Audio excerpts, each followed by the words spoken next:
하나님의 말씀 함께 보겠습니다. 갈라디아서 4장 12절로 20절의 말씀. 갈라디아서 4장 12절로 20절의 말씀.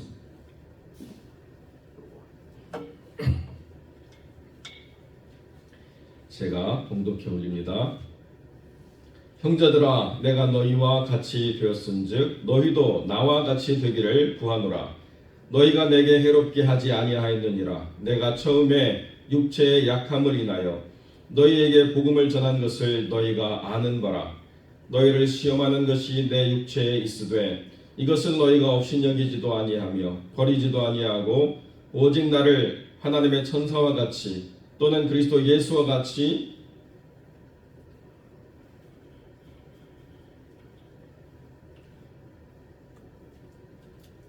영접하였도다. 너희의 복이 지금 어디 있느냐? 내가 너희에게 증거하노니 너희가 할 수만 있었다면 너희의 눈이라도 빼어 나를 주었으리라. 그런즉 내가 너희에게 참된 말을 함으로 원수가 되었느냐? 저희가 너희를 대하여 열심내는 것이 좋은 뜻이 아니요 오직 너희를 이간 붙여 너희로 저희를 대하여 열심내게 하려 함이라. 좋은 일에 대하여 열심으로 사모함을 받음은 내가 너희를 대하였을 뿐만 아니라 언제든지 좋으니라. 나의 자녀들아, 너희 속에 그리스도의 형상이 이루어지기까지 다시 너희를 위하여 해산하는 수고를 하노니 내가 이제라 너희와 함께 있어 내 음성을 변하려 함은 너희를 대하여 의심이 있음이라. 아멘. 본문의 말씀을 가지고 해산하는 수고라는 제목으로 이 말씀을 함께 나누겠습니다. 주의 종 하나님의 쓰시는 사람을 사랑하고 섬기는 것은 참 아름다운 일입니다. 아마도 갈라디아 지방의 교회를 섬길 때 사도 바울은 눈의 약함으로 인한 큰 어려움이 있었던 것 같습니다. 그런데 사람들이 생각할 때 저렇게 눈 하나도 하나님 안에서 고침을 받지 못한 사람이 어떻게 우리에게 하나님의 말씀을 증거하는가 이렇게 생각하지 않고 그 약함을 흠으로 생각하는 게 아니라 긍휼히 여기고 돌봄의 어떤 대상으로 생각해서 눈이라도 빼어서 주면 그것으로 나음을 입겠다라고 할 때 정말 눈이라도 빼어 줄 정도로 사도 바울을 사랑하는 그러한 성도들이었습니다. 교회가 아름답게 잘 성장해 왔는데요, 갑자기 이상한 사람들이 나타나서 그 사람들의 마음을 뺏어가지고 자기에게 열심을 내도록 이끌려고 하는 그런 사람들이 계속 교회를 이간질해서 사람들의 마음을 분열케 하고 내 사람과 내 사람이 아닌 사람들로 차별해가지고 사도 바울이 없는 그 시간 동안 사도 바울의 사람들은 다 몰아내고 자기 사람들, 자기를 좋아하고 자기를 섬겨주는 사람들로 교회를 이끌어서 직분도 주고 뭐 좌지우지하는 그런 일들이 요즘 말로 하면 세워졌다는 것입니다. 그럼에도 불구하고 갈라디아 교회 사람들이 여전히 바울을 존경하고 존중하지만 새로운 주의 종이라는 사람들이 나타나가지고 사도 바울을 평화하고 욕되게 하고 모자란 사람으로 말하고 그렇게 모든 권위를 다 흐트러뜨리면서 어지럽게 하니까 사도 바울이 뭐라고 얘기하느냐? 해산하는 수고를 다시 하는 각오를 가지고 너희에 대한 의심을 내가 점검하는 시간을 가져야 되겠다. 이렇게 사도 바울이 이야기하고 있는 것입니다. 바울이 세운 교회도요, 악하고 올바르지 않은 사람들이 와서 흔드니까 흔들리더라는 거예요. 아니 지금 주님께서 역사하시고 아버지의 품으로 가신 지가 불과 15년, 20년 이 안쪽으로 지금 있는데 교회가 세워진 지 얼마 되지도 않는데 그 교회가 흔드니까 흔들리는 교회가 됐다는 것이 얼마나 안타까운 것입니까? 여러분, 아주 그냥 싸게, 아주 싸구려처럼 제가 표현한 것을 이해하십시오. 교회는 두 종류가 있습니다. 사단에게 멱살 잡힌 교회가 있고 사단의 멱살을 잡은 교회가 있습니다. 이해가 확실하시죠? 사단에게 멱살 잡힌 교회는요, 하여튼 별거 아닌 일로 온갖 구설에 오르고 별거 아닌 일로 온갖 시험에 들고 별거 아닌 일로 정말 주님이 사랑하는 영혼들 잃어버리고 안타까운 상황을 계속 맞이하는 교회가 될 수밖에 없어요. 그런데요, 사단의 멱살을 단단히 틀어잡고 교회를 회방하지 못하도록 결박하는 교회는요, 절대로 그런 것들을 용납하지 않는다는 것입니다. 여러분, 어떤 교회가 되어야 될까요? 명확하지 않습니까? 그러니까 바울이 성도들을 사랑하고 성도들이 바울을 사랑하는 것을 바울이 너무나도 분명히 알고 있지만 그럼에도 불구하고 인간적인 관계, 인간적인 사랑의 이 어떤 것보다 주님과의 관계가 더 우선해야 된다. 주님 안에 바로 서지 않으면 아무리 나를 사랑하고 섬기고 돌봐준다 하더라도 주님과의 관계를 바로 세우지 않으면 용납할 수 없다라고 하는 바른 원칙을 지금 사도 바울이 천명하고 있다는 것입니다. 자, 이게 설명 불가능한 일들이 일어나는 곳이 교회입니다. 제가 가끔씩 인용하기도 하고 예를 들었던 그런 많은 예화 가운데 한 가지가 있습니다. LA에 참 목회 아름답게 하시고 이제 은퇴하신 목사님이 목회 잘 하셨는데요. 어떤 성도가 홍콩 갔다 와서 사모님에게 채널, 샤넬 말고 채널백을 하나 사드렸어요. 그래도 사모님은 성도가 사준 선물이니까 교회 한번 들고는 가야 되잖아요. 그죠? 들고 갔습니다. 그랬더니 사모가 영적으로 병들어가지고 비싼 거 좋아한다고 막 말들이 나기 시작하더니 목사님 목회가 흔들릴 지경이, 우리 목사님이 그런 분이 아닌데 왜 사모님 자제를 못 시키냐고. 자기들은 그보다 더 비싼 거 들고 다니면서 막 떠드는 거예요. 하마터면 이 목사님이 정말 그 교회를 떠날 뻔했어요. 물론 모든 믿는 자의 본이 되고 모든 사람에게 덕스러운 일을 행하는 것이 맞습니다. 그러나 사리분별을 하려면 제대로 해야 되고, 더 중요한 건 뭐냐? 사랑은 허다한 허물을 덮는 것입니다. 그것이 행여 불편함이 되면 다 덮고 하나님 안에서 함께 중보하며 기도하며 시험 드는 사람들을 권면해서 오히려 더 하나님께 집중해 나아갈 수 있도록 돌보는 것이 교회라는 거죠. 내 생각, 내 판단, 나의 의로움, 나의 올바름, 이런 것들이 교회를 세우는데 크게 유익이 되지 않습니다. 내 의로 하나님의 교회가 결단코 세워지는 것이 아니라는 것입니다. 근데 사람들이 이민 생활에 받는 스트레스가 너무 크고 너무 상처들이 여러 가지 상황 가운데서 많아지기 때문에 남에 대한 배려나 돌봄이나 이해에 대한 폭을 줄여가는 경향이 있다는 것입니다. 이게 참 우리가 경계해야 될 거라는 거죠. 어떤 권사님 계신데 참 목사를 존경하고 잘 섬기는 그런 나이 드신 권사님인데요.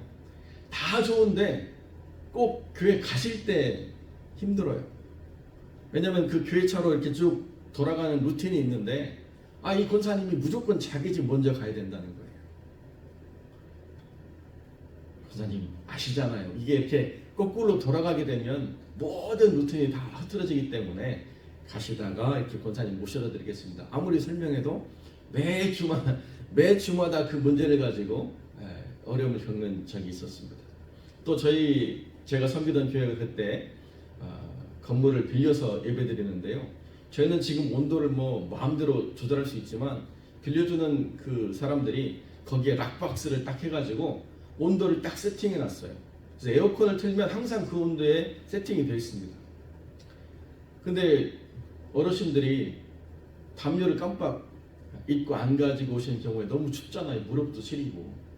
근데 교회가 좀 그걸 배려를 했어야 되는데 교회도 좀 부족한 부분이 있었지만 또 그런 부분에서 이게 이제 또 예배에 집중이 안 되는 거예요. 에어컨을 왜 세게 틀어놔가지고 예배에 집중을 못하게 하냐고 또 책망을 하세요. 근데 어떤 사람들은 그 어르신의 온도에 맞추면 너무 덥거든요. 성가대 막 가운 입고 올라와가지고 여름에 이렇게 찬양하는데 온도가 좀 낮아야지 찬양을 제대로 올릴 수 있지 않습니까? 여러 기준들이 있다는 거예요. 나에게 맞추는 기준이 항상 바르고 올바른 게 아니라는 것입니다. 그렇기 때문에 가장 중요한 게 뭐냐? 교회가 교회되게 하는 것에 우선순위가 뭔가를 바르게 세워야 된다는 것입니다. 아무리 어떤 교육자가 와서 아무리 내 삶을 잘 살피고 돌보고 아무리 내 귀에 아름다운 말을 하더라도 정말 중요한 게 뭐냐면 지금 이 모든 것이 주님의 사람을 돌보고 섬기는 일인가 아니면 교회를 분열케 하는 일인가를 잘 분별해야 된다는 것입니다. 제가 이전 교회 제가 부임하고 부교육자를 천명하니까 절대로 부교육자가 있어서는 안 된다는 거예요. 왜 그렇습니까? 교회가 성장하기 위해서 목회의 지도력이 더 있어야 되는데 왜 그렇습니까? 본인들이 겪은 경험이에요. 어떤 목사님 오셔가지고 교회가 이렇게 어려움을 겪으면서 갈등이 있어서 분열이 있었다고. 우리 교회는 절대로 그 이후로 부교육자를 두지 않는 교회로 하기로 이렇게 생각했다고. 본인의 경험이 하나님의 나라를 세우는데 일반화될 수 없습니다. 그래서 부목사라는 이름을 떼고요 교육목사라는 이름을 붙이니까 오케이 했어요. 여러분 차이가 뭔가요? 이거 뭐 조상모사 같은 얘기 아니에요? 교육목사나 부목사나. 아무리 우리가 힘들고 어려운 순간이 있었더라도 교회는 교회로서의 가치 기준을 바르게 세워야 돼요. 나한테 잘하면 좋은 사람이고 나한테 못하면 나쁜 사람이로의 기준이 아니고 주님 보시기에 합당한가, 주님 보시기에 온전한가, 주님의 뜻을 바르게 행하려고 노력하고 있는가. 그러다가 나한테 소홀해도 내가 좀 용서해주고 품어주고 이해해주자 라고 우리가 생각해야 주의 몸된 교회가 바르게 설 수 있다는 것입니다. 참 모래성과 같은 것이 이민교회인데요. 여러분 모래성과 같아도 괜찮아요. 왜 그렇습니까? 콘크리트로 잘 비비면 그 모래가 든든히 흔들리지 않게 세워지는 거예요. 머티리얼이 뭔가가 중요한 게 아니고 그 머티리얼, 그 재료가 어디에 붙잡힌 바 되었는가가 중요하다는 거예요. 꼭 벽돌만, 자갈만, 거대한 돌덩어리만 필요한 게 아니고 흩어지는 모래라도 주님 손에 단단히 붙잡혀 있으면 100년도 넘게 든든히 흔들리지 않는 굳건한 교회로 세워져 갈 수 있다는 것입니다. 주님 손에 붙잡힌 바 돼야지 사람 손에 붙잡힌 바 되어서는 결단코 안 된다는 것이죠. 또한 교회는 어떤 탁월한 사람이 와서 모든 것을 다 바꿀 수 있는 곳이 결단코 아닙니다. 교회는 그렇기 때문에 과거에 교회가 해왔던 올바른 것들을 또 잘 받아서 바르게 이끌어가야 될 부분이 있고 또 상위에 있는 권위들, 노회나 총회나 또는 이전 당에서 행했던 모든 것들을 잘 받고 또 그것들이 잘 진행되도록 하나님의 거룩한 교회 연합을 만들어가는 것이 중요하다는 것입니다. 그러니까 제가 지금 부임해서 교회를 이끌어갈 때도 이제 이전 것은 다 잊으십시오. 이제 김 목사가 정답입니다. 이렇게 말하는 것은 굉장히 위험하다는 것입니다. 여러분을 주께로 인도하는 게 아니고 저한테 이끌어오는 것과 똑같은 거예요. 그래서 이전에 우리가 행했던 것들을 우리가 잘 살피고 교회가 하나님 안에서 온전해질 수 있도록 돌보는 것이 가장 중요하다. 왜? 주의 몸된 교회는 어느 순간 완전 무결한 교회로 바꾸고 변화되는 것을 주님이 원하시는 게 아니라 그럼에도 불구하고 주님의 뜻을 분별하고 그럼에도 하나님의 뜻 안에서 서려고 하는 거룩한 삶들이 주님 안에서 변화되는 과정이 그것이 주의 몸된 교회라는 거죠. 여러분 우리 안에 온갖 병균들이 활동하고 있습니다. 그렇죠? 어떤 사람은 변기보다 손이 더 더럽다라고 이야기하는 의학적인 그 보고들을 듣기도 하고 입 주변에도 엄청나게 많은 병균들이 있다고 얘기하고 우리 장기 안에도 많은 병균들이 있는데 그걸 다 없애고 무균실에 갇혀서 사는 게 건강한 겁니까? 아니면 그럼에도 불구하고 우리 안에 주신 이 하나님의 은혜 속에서 건강한 육체를 가지고 그런 것들 다 박멸해 나가면서 사는 게 삶입니까? 명확하죠. 죄 몸된 교회를 흠없이 성결하게 만든다고 아예 그냥 모든 것을 박멸해서 무균실에 집어쳐넣으려고 하는 것이 올바름이 아니에요. 정말 중요한 것은 은혜로 풍성해지고 말씀에 붙잡히고 하나님의 기도 가운데 바로 세워지다 보면 점점 힘을 얻고 세워져서 온전해지는 것이라는 것입니다. 사도 바울이 지금 너희들을 의심하고 책망한다는 것은 너희들의 모든 것을 다 부정하고 다시 처음부터 돌이키겠다라고 말씀하시는 게 아니고 하나님 안에서 다시 주님의 관점으로 생각을 바꾸고 돌이키도록 하겠다라고 이야기하고 있다는 것입니다. 좋은 일에 대해서 열심을 내는 것은 정말 잘하는 것이지만 그러나 좋은 일의 어떤 대상을 위한 것인가에 대한 목적과 방향을 분명하게 정해야지 열심을 가지고서 모든 것이 정당화될 수는 결단 없다. 이것이 오늘 아침 우리가 생각해야 될 가장 중요한 부분이라는 것입니다. 아무리 하나님 안에서 내가 좋아하는 내가 정말 인정하는 어떤 결정, 어떤 리더십, 어떤 사람 있다 하더라도 그 사람과 나 사이에 명백하게 주님이 계셔야 된다는 것입니다. 주님을 통해서 모든 걸 세워가고 주님을 통해서 모든 걸 분별하고 주님을 통해서 모든 것이 온전해질 수 있도록 항상 우리가 사람과 사람 사이에 선한 경계를 명확히 하는 것, 이것이 건강한 신앙이라는 것입니다. 그렇지 않으면요, 내 편 안 들어준다고 서운하고 내 맘 몰라준다고 시험 들고 내 뜻 안 받아준다고 어려워하고 이런 게 반복될 수밖에 없다는 거죠. 여러분은 누구의 편이 될 필요가 없습니다. 여러분은 주님의 편으로 충분합니다. 아무리 제가 무슨 일을 올바르게 행한다 하더라도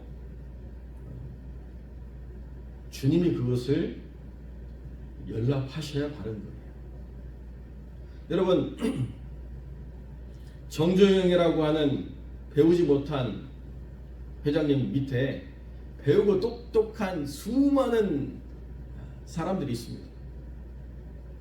그 잘나고 똑똑한 사람들, 한국에서 제일 좋은 학교 나오고 외국 가서 유학 가고 돌아온 수많은 사람들이 수많은 의견을 내는데요, 결정은 누가 해요? 마음 배우신 회장님이 해요. 회장님이 받아야 이 방향으로 나갈 수 있는 거예요. 마찬가지로 내가 아무리 옳은 이야기를 하고 옳은 생각을 해도 하나님이 그때에 맞게 그것을 연락하셔야 하나님의 뜻이 이루어지는 것입니다. 갈라디아서의 가장 중요한 게 뭐예요? 때가 참에 아버지의 뜻대로 이루어지는 것. 이게 교회라는 것입니다. 사랑하는 성도 여러분, 우리의 마음을 어떻게 두느냐? 사도 바울이 이렇게 얘기했습니다. 그리스도 예수의 사람들은 그 정과 욕심을 십자가에 못 박았다. 내 욕심, 내 뜻, 내 마음 주님과 함께 십자가에 못 박혀 있어야 주님이 나라고 하는 사람을 사용하시기에 불편함이 없으세요. 우리 이 아침에 주님, 행여 다시 해산하는 수고가 있다 하더라도 주님의 사람으로 세워지게 하시옵소서. 주님의 교회가 사람의 소리에 좌우되는 교회 아니고 오직 주님의 뜻으로 다스림받는 교회 되게 하시옵소서. 나의 때, 나의 생각, 나의 모든 계획대로 이루어지는 게 아니라 아버지의 뜻대로 때가 참에 이루어지는 역사를 허락하여 주옵소서. 이렇게 기도하는 복된 영혼들이 되시기를 주님의 이름으로 간절히 축원드립니다.